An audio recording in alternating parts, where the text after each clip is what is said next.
Attendez-vous à nous, on est là, on repart plus, on se recache plus, on est là. Et puis pour le reste, Dieu sait, Que on le est sale ensemble. règne. Il faut dire que le sale règne.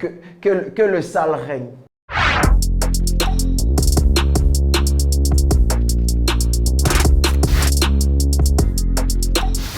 Donc, je suis Young King, comme vous l'avez dit. Je rappe depuis, je sais même plus quelle année. On a commencé sur Skyrock. Après, on s'est déporté sur Facebook et sur tout ce qu'on peut connaître aujourd'hui. J'ai envie de dire que dans la période 2011, 2012, 2013, il y a eu vraiment, pour ceux qui sont de cette époque-là, il y a eu un certain boom à un certain moment sur Twitter avec les projets que j'ai sortis, donc Rookie of the Year, Ball et tout ça, Becoming a Living Legend. Et puis, on va dire que à un moment, j'ai disparu de la scène et puis me revoilà. Si tu veux 3 mots, je dirais The New Rebel. New Rebel. Pourquoi de New Rebel? The New Rebel parce qu'il y a beaucoup de choses que je navigue à compte courant, j'ai envie de dire. Pour preuve, on sait ce qui est en train de se passer actuellement. Il y a beaucoup de choses qui se passent et je ne fonctionne pas dans les sentiers battus. J'ai envie de dire que je suis en train d'essayer d'apporter quelque chose selon ma touche, selon comment je sens les choses. Et c'est un peu différent de ce qui se fait actuellement. Donc voilà, The New Rebel. Il était frêle.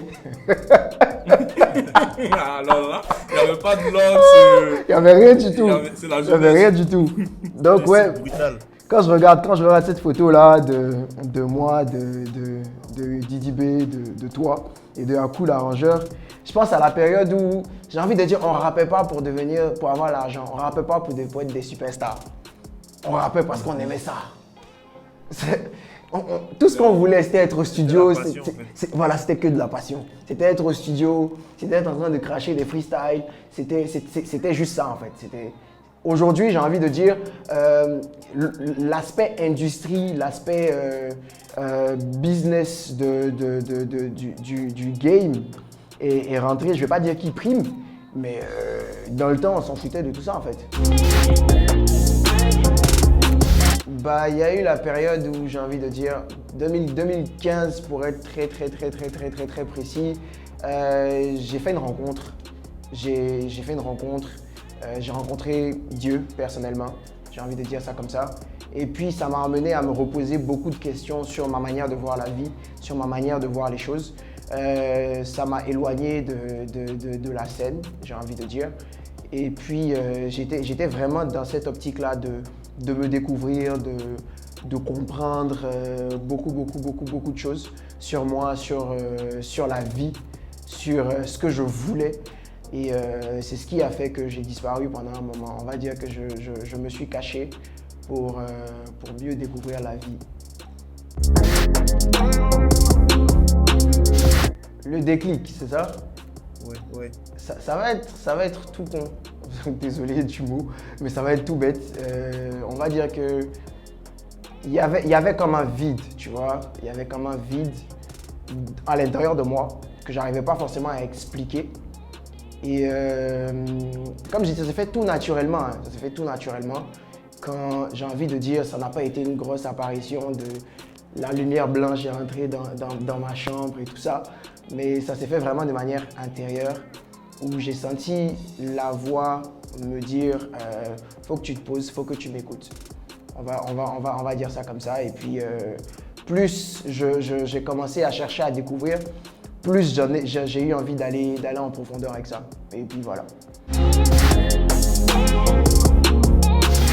Tu sors Papillon, Ouais. beau clip, belle chanson Merci. au passage. Shout out à Daddy Et Lady. nous, on observe une polémique. Franchement, moi, je veux rentrer directement. Je veux vraiment que tu nous expliques ça. Je vais rentrer dans le vif du sujet. Ok.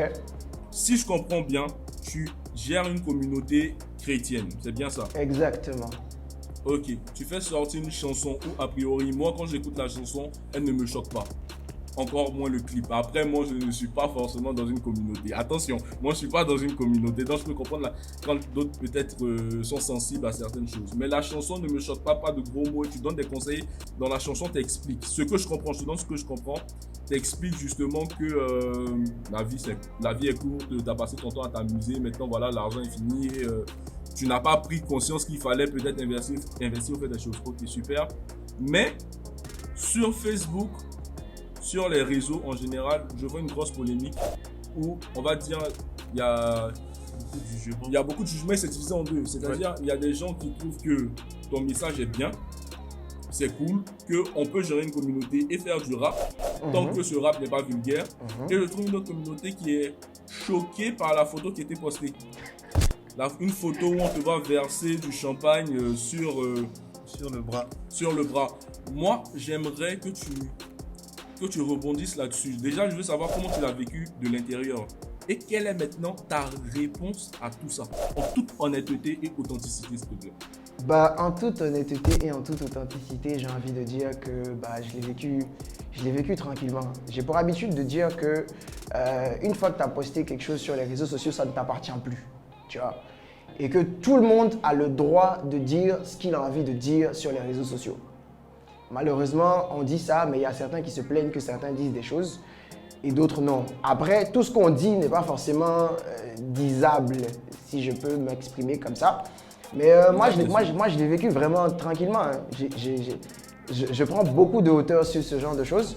J'écoute, je regarde, mais j'ai envie de dire que les gens ont vu une action et ils ont commencé à poser des questions ou à réagir après l'action. Moi, avant de poser l'action, je me suis posé les questions qui sont en train de se poser maintenant. Donc, si je l'ai fait, ça veut dire que j'assume pleinement ce que j'ai fait. Donc, maintenant, la réaction des gens, j'ai envie de dire que The New Rebel, c'est ça aussi. Hein.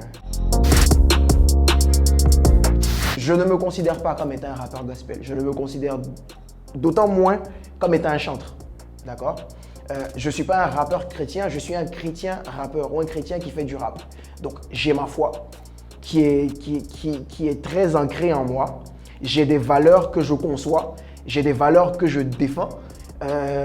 Comme tu as pu dire, dans mes titres, tu n'as aucun gros mot, tu n'as aucune vulgarité. Parce que ce n'est pas des choses en lesquelles je crois, donc tu ne les verras pas dans mes chansons. Mais pour moi, je fais du rap séculier. J'avoue que moi-même, il y a eu une période de ma vie où je considérais tout comme mondain, tu vois. Je considérais vraiment tout comme mondain, donc ça m'est arrivé moi aussi. Mais j'ai envie de dire la connaissance est évolutive. Donc plus j'ai grandi dans les choses de Dieu, on va dire ça comme ça, plus j'ai cherché à savoir davantage. J'ai compris beaucoup de choses. Pour terminer, j'ai envie de dire que on est en train de bosser sur quelque chose. On a une vision, on a beaucoup de choses en quoi on croit et on est en train de bosser dur pour pouvoir l'affirmer, pour pouvoir la partager, pour pouvoir se repositionner. L'idée, c'est qu'il y a plein de projets qui sont en cours. Déjà, Papillon, on va essayer de le faire passer un peu partout. Et puis, j'ai pas envie de dévoiler toutes nos cartes comme ça.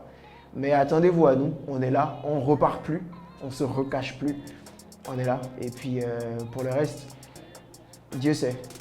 Que le sale règne. Il faut dire que le sale règne. Que le sale règne. Le castel à Dominion. The New Rebel. C'est propre, c'est